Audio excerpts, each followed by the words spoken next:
26వ పాఠం నా విద్యాభ్యాస రహస్యాలు. ఒక వారం రోజుల లోపల మా లామాసరేలో పెద్దవారైన పీఠాధిపతులు పరమాచార్యులు మింగ్యార్ గది నుంచి నాకు పిలుపు వచ్చింది. ముదురు నీలం బుర్ఖా వంటి అంగీ ధరించి లామాసరేలోని వార్తలు తెచ్చేవాడు. ఆయాసపడుతూ రొప్పుతూ పరిగెట్టుకుంటూ వచ్చాడు మా తరగతి పాఠాలు చెప్పే లామాగారి వద్దకి. వస్తూనే పరమగురువులు కబురు పెట్టినట్లు ఉన్నపళంగా వెంటనే రావాలని సందేశం అందించి గిరుక్కున వెనుతిరిగి మెరుపులా అంతే వేగంతో మాయమయ్యాడు. ఒక్క క్షణకాలం మా తరగతి విద్యార్థులంతా నా వైపు ఆశ్చర్యంగానూ కుతూహలంగానూ చూశారు. మన విద్యార్థి లోబ్సాంగ్ ఏదో పెద్ద నేరమే చేసి ఉంటాడు, లేకపోతే మన పెద్ద గురువు గారి దగ్గర నుంచి అలా తక్షణమే రమ్మని ఆజ్ఞాపించడం ఎలా జరుగుతుంది అనుకుంటూ విద్యార్థులంతా గోలగా చర్చించుకోసాగారు. నిశ్శబ్దం, అందరూ నిశ్శబ్దంగా ఉండాలి అంటూ మా పాఠశాల గురువుగారు చేతిలో బెత్తంతో ముందు ఉన్న టేబుల్ వంటి పీఠం మీద కొట్టి చప్పుడు చేశాడు. మరుక్షణంలో అంతా నిశ్శబ్దం. నేను చేతులు కట్టుకుని నిలబడి ఉన్నాను ఆయన పర్మిషన్ కోసం. నా తరగతి ఉపాధ్యాయుడు ఇలా అన్నాడు: ఓ చిరంజీవి లోబ్సాంగ్ రాంపా, నీకు నా ఆశీస్సులు. నీ చురుకుదనం మన తరగతిలోని విద్యార్థి లామాలందరిలోకి నీకే ఎక్కువ స్థాయి ఉందని తెలిసి నీకు 2 సంవత్సరాలు ఈ నా తరగతిలోంచి గెంటుతూ నిన్ను పై తరగతిలోకి బదిలీ చేశారు. నువ్వు రేపటి నుంచి నేరుగా పెద్ద గురువు గారి వద్ద నుంచే విద్యాభ్యాసము శిక్షణ పొందాలి అన్నాడు నన్ను ఆశీర్వదిస్తూ. తక్షణమే తేలుకుట్టిన దొంగల్లా నిశ్శబ్దంగా ఊరుకోవడమే మా తరగతి విద్యార్థుల వంతు. నేను లేచి నిలబడి మా తరగతికి బోధించే గురువులకు 3 సార్లు సాష్టాంగ నమస్కారం చేసి నా 2 చేతులతో కుడి చేత్తో ఎడం చెవి, ఎడం చేత్తో కుడి చెవి పట్టుకుని వినయంగా సెలవు తీసుకున్నాను. ఆ రోజు నుంచి పరమ గురువు పీఠాధిపతి మింగ్యార్ లామావారి వద్ద నేరుగా నాకు పాఠాలు, శిక్షణా తరగతులు మొదలయ్యాయి. మాకు ఉత్సాహం, ధైర్యం మరింత బలపడినాయి వారి ప్రోత్సాహంతో. ఆ రోజు నుంచి నాకు ప్రత్యేక శిక్షణ మొదలయ్యింది. అందరికీ బోధించే చిన్న తరగతి పాఠాలు వదిలేసి నాకు ప్రత్యేకించిన జ్యోతిష్యం, మూలికా వైద్యము, రోగాలను గుర్తించడం, రోగులకు చికిత్స చేసే విధానం గురించిన తరగతులు ప్రారంభించారు. ఎదురుగా గోడ మీద చిత్రంలో మనిషి శరీరం బొమ్మ వేసి దాని లోపల అవయవాలన్నీ ఏది ఎక్కడ ఉంటుందో ఫోటోలాగా చిత్రించి ఉన్నాయి. మనిషిలోని మెదడు, దాని భాగాలు, తల లోపలి నరాలు, అవి కన్ను, ముక్కు, చెవి, నాలుక, చర్మము వంటి భాగాలకు నరాలు ఎలా వ్యాపించి ఉంటాయో అంతా కూడా ఆ చిత్రంలో చూపించిన ఉన్నది. అలాగే మనిషి హృదయం, దాని భాగాలు, గుండె నుండి మర్రి ఓడలలాగా కొమ్మలు కొమ్మలుగా వ్యాపించి ఉండే రక్తనాళాలు శరీరంలోని భాగాలకు ఎలాగ విస్తరించి ఉంటాయో అంతా వివరంగా బొమ్మలో చూపించారు. ఊపిరితిత్తులు, కాళ్ళు, పొట్ట, చేతులు, మలమూత్ర విధానం, గుండె కొట్టుకునే క్రమం, చేతిలోని నాడి పరిశీలించే పద్ధతి అన్నీ వివరంగా చిత్రంలో ఫోటోలాగా చూపించారు. అది చూడగానే అర్థమైంది నాకు ఆ రోజు నుంచి ప్రత్యేకమైన వైద్య శిక్షణలో శరీర నిర్మాణం, అంగాలు, అవయవాలు గురించిన బోధన ప్రారంభమైనట్టు. నెల రోజుల పాటు వైద్య గురువులు, టిబెటన్ ఆయుర్వేద బిషక్కులు నాకు ప్రత్యేక శిక్షణనిచ్చారు. ఆ తర్వాత మా లామాసరేలోని వైద్యపు లామాలు శిక్షణ పొందే విభాగానికి ప్రధాన గురువైన గురువు మహాకాశ్యపుని వద్ద మా తరగతులు ప్రారంభించారు. ఆయన యోగశాస్త్రంలో సిద్ధహస్తుడు. ప్రత్యేకించి మనలోని జీవాత్మ యోగ దృష్టితో చూస్తే తేజస్తో వెలుగుతూ ఎలా కనిపిస్తుందో దాని స్పందనతోనే మనిషి శరీరంలోని మెదడు, గుండె కొట్టుకోవడము, ఊపిరితిత్తుల యొక్క శ్వాసక్రమము, నాడీ మండలంలో నాడీ స్పందన ఆయన యోగ దృష్టితో పరిశీలించిన పరమాచార్యుడిగా టిబెటన్ వైద్యంలో ధన్వంతరి అంతటి వాడని పేరు పొందిన సద్గురు యోగి కూడా. ఆయన తరగతుల్లో మనిషి యొక్క సూక్ష్మ శరీరం, కారణ శరీరం, జీవాత్మ, దాని యొక్క స్వరూపం, వెన్నుముక వెనుకనే వ్యాపించి ఉండే ఇడ, పింగళ, సుషుమ్న నాడులు, ఇంద్రధనస్సు రంగులతో వెలిగే షట్చక్రాలు అనబడే యోగ చక్రాలు, వాటి గురించి బోధించారు. ఈ విషయాలు అందరి విద్యార్థులకి చెప్పారు. ఉన్నత లామాస్థాయికి ఎదిగే ప్రత్యేక జన్మ కలిగిన పవిత్ర ఆత్మ కలిగిన వారికే ఇలాంటి బోధన ఇస్తారు. ఆయన వద్ద ప్రతిరోజు నా శిక్షణ ఎంతో ఆసక్తిగాను ఉత్సాహంగాను సాగాయి. దానికి కారణం ఆయన నాకు ఇచ్చిన స్వేచ్ఛ. చిరంజీవి లోబ్సాంగ్, నీవు ఏ సందేహమైనా సరే సంకోచించకుండా నిస్సందేహంగా అడగవచ్చు. నీ సందేహం పూర్తిగా నివారణ అయ్యేదాకా నీ మనస్సులో ఉదయించే ప్రశ్నలను అణుచుకోకుండా అడుగు. దీనిని మన టిబెటన్ భాషలో పరిప్రశ్న అంటారు. దాంతో నాకు అపూర్వమైన స్వాతంత్ర్యము లభించినట్లు అయింది. సంగ్రహంగా ఒక్క మాటలో చెప్పాలంటే, ఇప్పటి మానవుడు భూమి మీద జంతువుల నుండి పరిణామంతో పుట్టలేదు. అతడు విశ్వాంతరాళం నుండి కాంతిని మించిన వేగంతో ప్రయాణించే దేవతలు అనబడే విమానాలలో ప్రయాణించే బుద్ధిజీవుల సైన్స్ ప్రక్రియల ద్వారా ఇప్పటి క్లోనింగ్ వంటి విధానంతో మనిషి యొక్క జీవకణాలు సృష్టించబడ్డాయి. మొదట్లో చేసిన ప్రయోగం ఫలితంగా పుట్టిన మానవజాతి తక్కువ బుద్ధి బలంతోనూ ఎక్కువ శరీర బలంతో ఉండేవారు. మీరడిగిన ప్రశ్నకు సమాధానం ఇక్కడ లభిస్తుంది. ప్రాచీన టిబెటన్లో వాయువ్య దిశగా గనక ప్రయాణిస్తే ఎత్తైన హిమాలయ పర్వత పీఠభూముల నుంచి ఇప్పటి హిందూ ఖూష్ కనుమల ద్వారా వెళితే ఎత్తైన గుహల వంటి మకర తోరణాలతో ఆదిమ మానవుడి నమూనా విగ్రహాలు కనిపిస్తాయి. అవి సుమారు 20 అడుగుల ఎత్తు ఉండి మానవజాతి ప్రథమ సృష్టికి చెందిన రూపాలు దాచబడ్డాయి. బామియా అనే చోట గుహలలో ఆ తర్వాతగా జరిగిన ప్రక్రియల ఫలితంగా తయారైన మానవజాతి 15 నుండి 12 అడుగుల ఎత్తుండేవారు. మూడవ ప్రయోగం ఫలితంగా సృష్టి అయి వచ్చిన మానవజాతి ఇప్పటి ప్రస్తుతం జీవిస్తున్న మానవులకి పూర్వీకులు. ఈ గుహలలో ఉండే శాసనాలు చదివితే అప్పుడు నే చెప్పిన మొదటి విషయం మానవ దృష్టి ఈ హిమాలయ పర్వతాలలో జరిగిందని సంగతి రూఢి అవుతుంది. దీనికి గుర్తులుగా కొన్ని చిన్న మణులు ఇప్పటికీ కనిపిస్తాయి. మానవ మేధస్సును సృష్టించిన కలశం వంటి పాత్రలో జీవకణాలు పెంచానన్నానే ఆ కలశం పేరే బ్రహ్మ కపాలం. అంటే బ్రహ్మదేవుడు మానవజాతి యొక్క మేధస్సును రూపొందించిన పవిత్ర క్షేత్రమే ఈ బ్రహ్మ కపాలం. బ్రహ్మ అనగా మేధస్సు అన్న సంగతి మీకు తెలుసు కదా అన్నాడు లామా మహాశయుడు. కలశంలో సృష్టి చేశారంటున్నారే, దీనికేదైనా సాక్ష్యాధారాలు లభిస్తాయా మన ప్రాచీన మతాల్లో ఎక్కడైనా అంటూ ప్రశ్నించాడు జగదీష్ చంద్రబోస్. జగదీష్ బాబు, మీరు సాంప్రదాయపరాయణులైన బెంగాలీ బ్రాహ్మణులు కదా.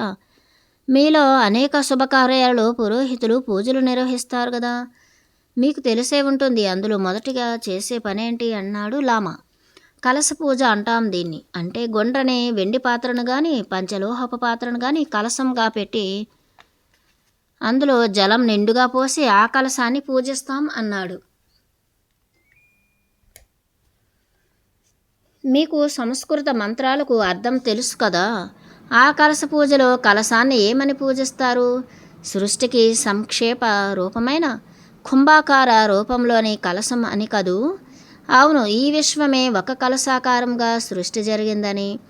ఆ మంత్రాలకి అర్థం ఆ కలశం యొక్క ముఖంలో విష్ణువు, కంఠంలో రుద్రుడు, గర్భంలో సమస్తమైన సముద్రాలు, పవిత్ర జలాలు ప్రాణ చైతన్యంతో నింపినట్టు సరిపోల్చి అందులో నవ ధాన్యాల విత్తనాలన్నీ వేసి వనమూలికలు కూడా కలశంలో వేసి కలశ పూజ చేస్తాం. చందనం పొడి కూడా వేస్తాం అన్నాడు జగదీష్ చంద్రబోస్. ఈ కలశమే ఇప్పుడు సైన్స్ పరిభాషలో గుండ్రని గాజు సీసాగా పిలిచే గుండ్రని రౌండ్ ఫ్లాస్క్ వంటి సీసా, ఒక మాదిరి రకం పెద్ద సెంటు సీసా వంటిది అనుకోవచ్చు. అందులో పరిశుద్ధమైన నీళ్లు పోస్తే జీవకణాలను అంటే పురుష బీజాలను స్త్రీ జీవకణాలను వేసి క్లోనింగ్ వంటి ప్రక్రియలో మానవ జీవుల పిండాలను ముందరగా ఇలా కలశంలో సృష్టించారు. ఆ తరువాత దాన్ని గర్భాశయంలో ప్రవేశపెట్టి పెంచి పోషించారు. తద్వారా క్రమంగా మానవ సృష్టి ఏర్పడింది అన్నాడు లామా.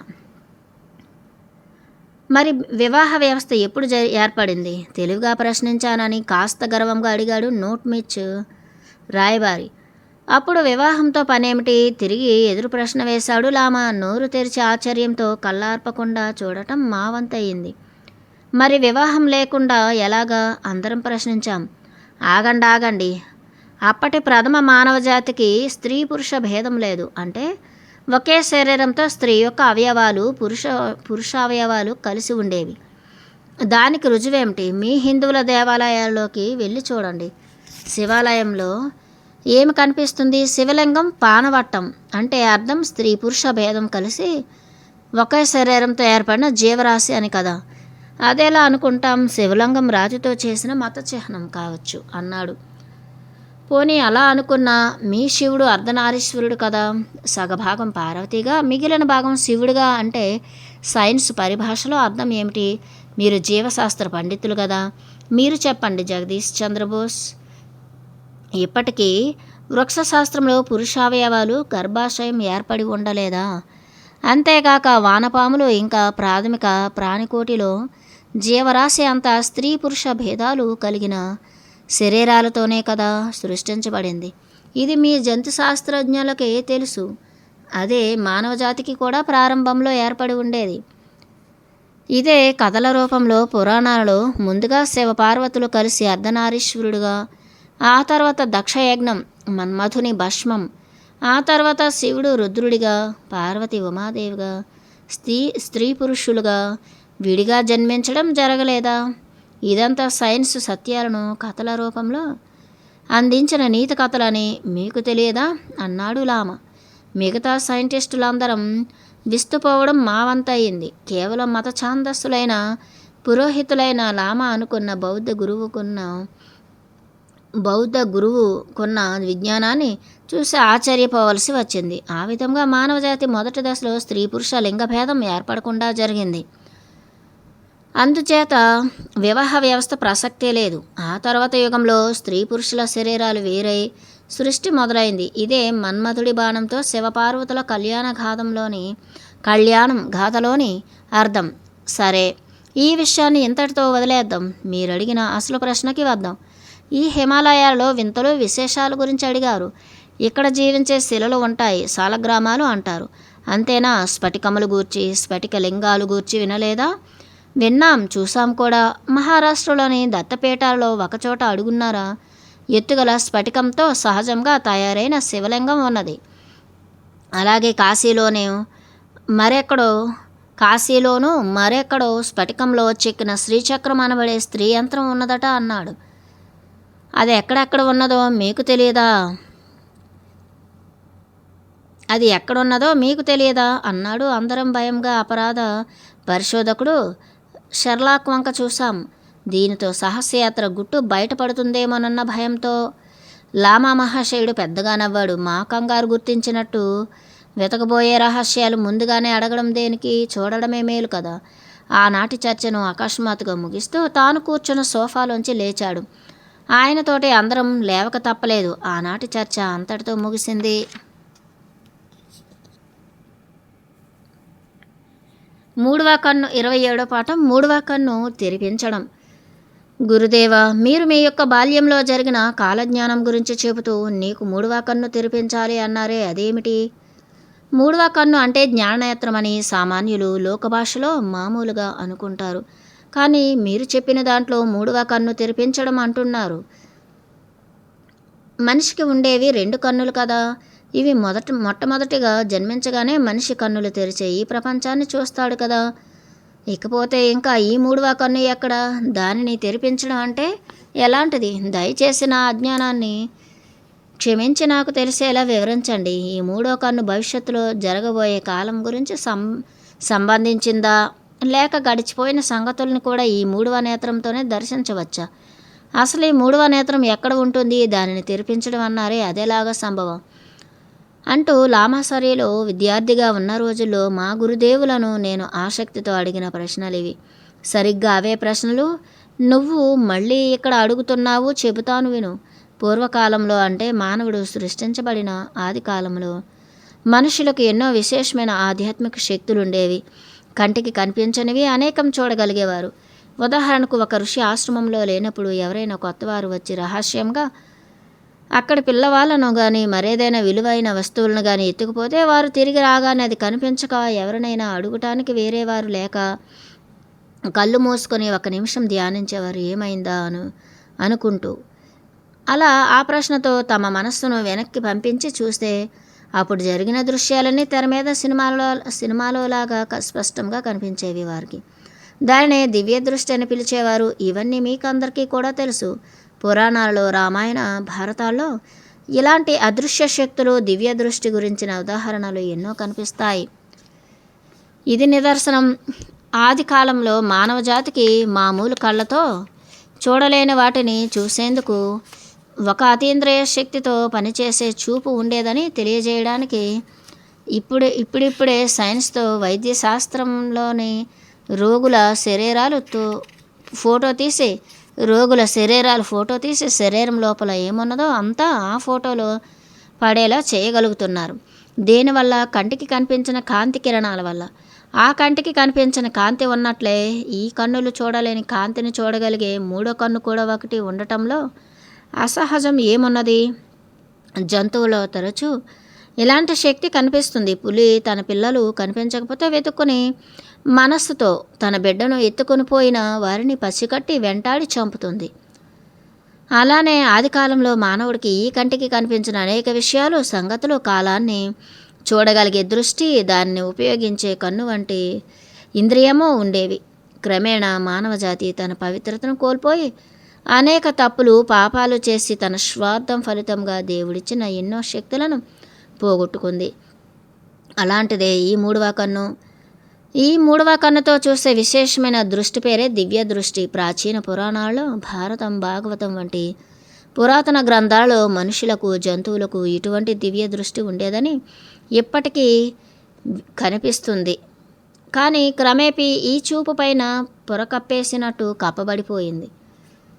ఈ సంగతి మన టిబెట్లోని గురువులకు పీఠాధిపతులైన పంచన్లామా, దలైలామా, తాషీలామా వంటి సిద్ధ గురువులకు తెలుసు. వారికి ఇటువంటి శక్తి ఉండబట్టే వారిని చిన్నపిల్లలుగా ఉన్నప్పుడే గుర్తించి మామూలు పిల్లల కన్నా విశేషమైన వ్యక్తులుగా గుర్తించి అలాంటి వారిని పీఠాధిపతులుగా ఎంపిక చేస్తారు. ఇలా ఎంపిక చేయడం వారిలోని దివ్యత్వం వల్లనే కానీ అనేక దేశాలు రాజకీయ అధికారం కోసము, స్వార్థం కోసం, డబ్బు కోసం ఎన్నుకునే ఎన్నికల వంటిది కాదు ఈ గుర్తింపు. అలాంటిది మనిషికి ఉండే మూడో కన్ను. ఇది రెండు కళ్ళకి మధ్యగా నుదురు మీద యోగ పరిభాషలో భ్రూమధ్యం అంటారే అక్కడ ఉంటుంది అణగారిపోయి. దానిని ఉత్తేజపరిచి అభివృద్ధి చేసి తెరుచుకునేలాగా పనిచేసేలాగా చేసే ఒక యోగ శాస్త్రపరమైన ప్రక్రియ, ఒక దైవ కార్యం. ఇది మన టిబెటన్ల భాషలో మూడో కన్ను తెరిపించడంగా ప్రచారంలోకి వచ్చింది. గురుదేవ, ఇది ఒక్క మన టిబెటన్ జాతి వారిలోనే ఉంటుందా, లేక ప్రపంచంలో ఇంకా అనేక జాతులున్నాయి కదా, వారెవ్వరికీ ఉండదా అన్నాను ఆశ్చర్యంగా. దానికి గురుదేవుడు భల్లున నవ్వుతూ చిత్రంగా నా వంక చూస్తూ, ఏం మన టిబెటన్ జాతి వాళ్ళమేం మానవ జాతి కాదా? నీ సందేహం నాకు అర్థమైంది. ఇలాంటి దివ్య దృష్టిని కలిగించే మూడవ కన్ను ప్రపంచంలో అనేక జాతులలో మత గురువులకు, యోగులకు, ఋషీశ్వరులందరికీ కూడా తెలుసు. అసలు ఆ మాటకొస్తే ప్రపంచంలోని ప్రాచీన మతములన్నింటికీ మూలం ఒక బ్రహ్మజ్ఞానమే. ఈ బ్రహ్మజ్ఞానం భగవంతుడిచ్చినది. సృష్టికర్తకు ఏ పక్షపాతము ఉండదు కదా. కాళ్ళు, చేతులు, కళ్ళు ఇచ్చినట్టే అందరికీ ఇలా దివ్య దృష్టితో చూసే మూడవ నేత్రాన్ని కంటికి కూడా ఇచ్చాడు పరమాత్మ. అందుకనే ప్రాచీన వేదకాల పురుషులు తమ శిష్యులకు ఈ మూడవ కన్ను తెరిచే ప్రక్రియను ఎప్పుడో కొన్ని లక్షల సంవత్సరాల క్రిందటే ఏర్పరిచారు. ఏమిటి, ప్రాచీన భారతదేశంలో కూడా దీని సంగతి తెలుసునన్నమాట? ఆశ్చర్యంగా ప్రశ్నించాను గురుదేవులను. సంస్కృత భాషలో నయనం అంటే కన్ను. ఈ రెండు కన్నులు కాక విశేషంగా ఉన్న జ్ఞాన నేత్రాన్ని ఉపనయనం అంటారు. దానిని తెరిచే ప్రక్రియనే ఇప్పటికీ బ్రహ్మచారులకు చేసే ఉపనయనం అనబడే ప్రక్రియ. కానీ ఈ మాటకు అర్థం ఎప్పుడో మరిచిపోయి మూడో కన్ను తెరవడం అనేది ఉంటుందని కూడా మరిచిపోయారు ఆ దేశంలోని బ్రాహ్మణులు, విపరీతమైన డబ్బు ఆశ వల్ల. కానీ ఆ పదం మాత్రం వాడుకలో ఇప్పటికీ అదే వాడుతారు. ఉపనయనం అంటారు కదా, దాని అర్థం ఏమిటో గుర్తించకుండానే ఉప అంటే అదనపు, నయనం అంటే కన్ను, ఉపనయనం అంటే మూడవ కన్ను లేక దివ్య చక్షువు అనబడే దివ్య దృష్టి అని కదా తాత్పర్యం. ఆదేశ సంస్కృత భాషలో. సరే, నాకు చిన్నతనంలోనే నా గురుదేవులు ప్రత్యేక శిక్షణను ఏర్పాటు చేశారనే చెప్పాను కదూ. నాకు సరిగ్గా 7 సంవత్సరాలు నిండేసరికి చంద్రుని కలలు అంటే తిథులు నక్షత్రాలు లెక్కించి ఒక మంచి ముహూర్తాన్ని నిశ్చయించారు. ఒక వారం ముందుగా నా శరీరాన్ని పరిశుభ్రం చేశారు. అనేక విధాలుగా ముందుగా మూలికలతో ఔషధులతో తయారు చేసిన మూలికల తైలాలు నా వంటికి మర్దన చేశారు. ముఖ్యంగా అరికాళ్లకు అరిచేతులకు రొమ్ము మీద గుండెపైన కంఠం వద్ద పొత్తి కడుపు అంటే బొడ్డు మీద గుండ్రంగా ప్రదక్షిణగా రుద్దారు వేడి పుట్టేలా. ఆ తర్వాత తలపైన దివ్యమైన మూలికలతో చేసిన తైలం మర్దన చేశారు నా మెదడుకు ఉత్తేజం కలిగించేందుకు. ఆ తర్వాత నా ఆహారం క్రమబద్ధం చేయబడింది. తేలికగా జీర్ణమయ్యే ఆకుకూరలు మొలక ధాన్యం మాత్రమే నాకిచ్చేవారు. ఆ తర్వాత వైద్యశాస్త్ర ప్రకారం నా పేగులలో మలాన్ని ప్రక్షాళన చేసి మందుల కషాయాలతో నాకు వస్తి, దీనిని ఇంగ్లీష్ వైద్యులు ఎనిమా అంటారే, అటువంటిది చేసి నా కడుపులోని పేగులను ఖాళీగా శుభ్రం చేశారు. ఆ తర్వాత వెన్నతో నేతితో శరీరమంతా మర్దన చేసి తల వంటి స్నానం అభ్యంగనం చేయించారు. ఇలా అనేక విధాలుగా నా శరీరాన్ని పరిశుభ్రం చేశాక చివరిగా తలపైన వెంట్రుకలని శుభ్రంగా తీసేసి గుండు గీయించి తల వెనుక కుంచె వంటి పిలక వంటి సిక పెట్టారు. ఆ తర్వాత నా తలపైన కరిగించిన నేతితోనూ మంచి తేనెతోనూ పాలతోనూ టెంకాయ నీళ్లతోనూ అభిషేకించి మంత్రాలతో పవిత్రం చేశారు. అలా 7 రోజులు ఆ కార్యక్రమం పట్టింది. నాకేమో గాలిలో తేలిపోతున్నట్టుగా ఉండేది. మనస్సు ప్రశాంతంగా నిర్మలంగా మేఘాల మీద ఎగిరిపోతూ ఉన్న భావం కలిగేది. అంతేకాదు నా చుట్టూరా ఏవో లేత గులాబీ రంగు మేఘాలు, అతి లేత నీలపు రంగు, బంగారు రంగు మేఘాలు వంటివి హోమం చేస్తే వచ్చే పొగలాగా క్రింద నుంచి పైకి వ్యాపించేవి. చెవిలో విచిత్రమైన ధ్వనులు ఏవో వినిపించేవి. దానితో నాకు రాత్రి నిద్ర తక్కువైంది. తెల్లవారకు ముందే 3 గంటలకే మెలకువ వచ్చేది. అప్రయత్నంగా నా మనస్సు ధ్యానంలోకి వెళ్ళిపోయేది. అప్పుడు నా శారీరక మానసిక ప్రక్షాళన అలా పూర్తి చేశాక అప్పుడు నా గురుదేవులు నిర్ణయించిన ముహూర్తంలో నాకు 3వ కన్ను తెరిపించే కార్యక్రమం మొదలైంది. మన పసిబిడ్డలకు ఈ కన్ను తెరవగానే అతి సున్నితంగా ఉంటుంది. కళ్ళు ఒక్కసారిగా వెలుగు చూస్తే మిరుమిట్లు గొలిపేది కనపడితే కన్ను పోవచ్చు. అందుకని నా తలపైన ఓ నల్లటి గుడ్డను కప్పారు. అంతకుముందే ధాన్యం చల్లిన పాలికలో ఉంచారు. అలా మొలకెత్తిన ఆ నవధాన్యాలను మంత్రాలతో తీసి కడిగి నా చేత తినిపించేవారు ఆహారంగా. ఆ ధాన్యం మొలకలుగా ఎదుగుతున్న కొద్దీ నాలో ఏవో దివ్యానుభూతులు కూడా వాటితో పాటే పెరిగిపోసాగాయి. చివరికి ముందుగా నిశ్చయించిన శుభముహూర్తంలో నా పరమ గురువు అప్పటి తాషీలామా నా శిరస్సు పైన తన అమృత హస్తాన్ని ఉంచి ఆశీర్వదించారు. వారి చేయి తగలగానే జల్లుమని కరెంటు వంటి ఏదో ఒక దివ్యశక్తి నా తలలోకి ఆవహించినట్లయింది. క్షణకాలం నా మనస్సు వెన్నుపూసలోని నరాలు అంతటా ఒక కరెంటు వంటి శక్తి ఆవహించినట్లుగా నేను కళ్ళు మూసుకునే ఉన్నప్పటికీ నా తలలో ఏదో లైటు వెలిగినట్లు జిగ్గుమని మెరుపు కనపడింది. అది గురుదేవుల ఆశీస్సుల ప్రభావమని నా అనుభవమే నాకు తెలిపింది. ఆ తర్వాత తన చేతిలో వారు నా గుండ్రటి తలను సున్నితంగా కదలకుండా పట్టుకుని 2వ చేతితో సున్నితమైన సూది వంటి బంగారు దబ్బనంతో నా నుదుట 2 కళ్ళ మధ్య సన్నగా ఘాటు పెట్టారు. లోతుగా తెగకుండా చూస్తూ చురుక్కుమంది క్షణకాలం నా నుదురు. వారు సున్నితంగా ఇరువైపులా చర్మాన్ని పాయలుగా విడదీసి పుస్తకం తెరిచినట్లు 2 పారలను విడదీశారు. 2 పొరలను విడదీశారు. మధ్యనే వడ్లగింజ వంటి సందు చేసి ఒక్కసారిగా తళుక్కున మెరుపు మెరిసినట్టుగా వెలిగింది. 1000 చందమామలు వెలిగినంత కాంతితో కరిగించిన వెండిలా వెలిగింది. నెమ్మదిగా, అతి నెమ్మదిగా తెరు. నీ 3వ కన్నుతో చూడడానికి ప్రయత్నించు. నేడు నీకు కొత్త చూపు వచ్చింది. 2 కళ్ళను తెరిచినట్టే దీనితోనూ నీవు ప్రయత్నించి చూడాలి. ముందు మిరుముట్లు గొలిపే కాంతికి కన్నులు మూసుకుని పోతాయి. అయినప్పటికీ నిదానించి నెమ్మదిగా ఆ వెలుగుకు అలవాటు పడుతూ తెరవాలి నీ 3వ నేత్రం. ఇది నీ జీవితంలోనే అపూర్వమైన జ్ఞాన ముహూర్తం. నీ కళ్ళు తెరవడంతో నీకు శరీరంతో ఈ జన్మ ప్రారంభించినట్టే. ఈ మూడవ కన్ను తెరవడంతో నీవింకో లోకాల్లో కంటికి కనిపించిన దివ్య దర్శనంలో కనిపించే ఉన్నత లోకాలలోకి జన్మిస్తున్నావు. అందుకే నీకిది రెండవ జన్మ. మూడవ కన్ను తెరవడంతో నీకు 3 లోకాల నంబడే వాటిలో మూడవది కంటికి కనిపించని స్వర్లోకం కనిపిస్తుంది. చూడు, బాగా తెరు నీ 3వ నేత్రాన్ని అంటూ నా గురుదేవులు సాయం చేస్తున్నట్లుగా ప్రోత్సహిస్తూ నా 3వ కన్ను తెరిపించారు. ముందుగా జిగేల్మని నా కన్నులు మిరుముట్లు గొలిపే వెలుతురు అది క్రమంగా సర్దుకుంది. 1 గంట సేపట్లో తర్వాత బంగారు సూర్యోదయ కాంతి లాంటి సంధ్యారుణ కాంతి వెలిగింది. నా చుట్టూరా ఉన్న యోగులు లామాలు నా ముందే నిలబడ్డ కాశీలామా గురుదేవులను చూడగానే ఒక్కసారిగా వాళ్ళందరూ జ్వాలతో మండిపోతున్నట్టుగా వెలిగిపోతూ ఓ అగ్నిహోత్రం మధ్యలో నిలబడ్డట్టుగా ప్రకాశిస్తూ కనిపించారు. మంట మంట, అయ్యో మంట, జ్వాలలు, గురుదేవా మీరందరూ కాలిపోతున్నారు అంటూ అరిచాను భయంతో.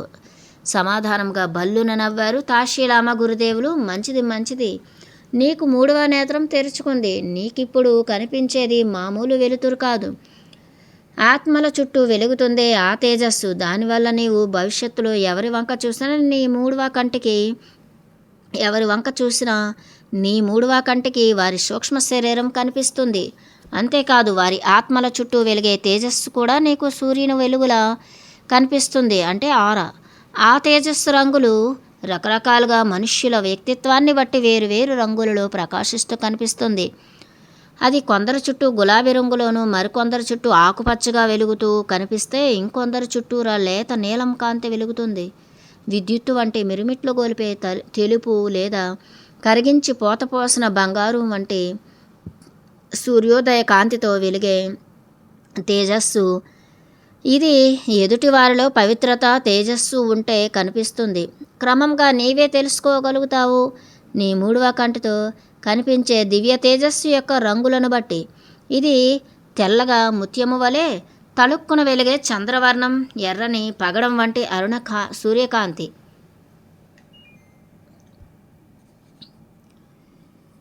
బంగారు రంగు కాంతి, పచ్చని కాంతి, లేత నీలం కాంతి, ఇలా 5 రంగులలోనూ ముక్తా విద్రుమ హేమ నీల ధవళాఛాయం అని వేదంలో చెప్పబడిన 5 రంగులతో ప్రకాశించే పంచతత్వాలు నీ జ్ఞాన దృష్టికి స్వయంగా 5 రంగులుగా గోచరిస్తాయి. నీకిదే 2వ జన్మ చిరంజీవ.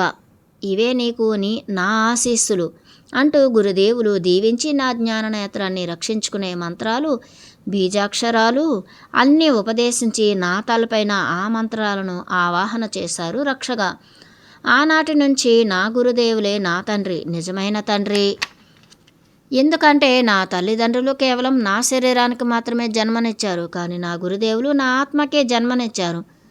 ఇది నాకు నిజంగా పునర్జన్మ, అసలైన జన్మ. ఇదే నాకు బ్రహ్మోపదేశం అనుకున్నాను. ఇలా జరిగింది నా 3వ కన్ను తెరిపించే ప్రక్రియ అంటూ పూర్తి చేశారు నా గురుదేవులు కాశీలామా పీఠాధిపతులు. నాకు వెచ్చటి చాంప జావను నింపిన దొప్పను ఇచ్చి గంట మోగించి తాను చెంగున లేచి లోపల లామాసరి మఠంలోకి మాయమయ్యారు.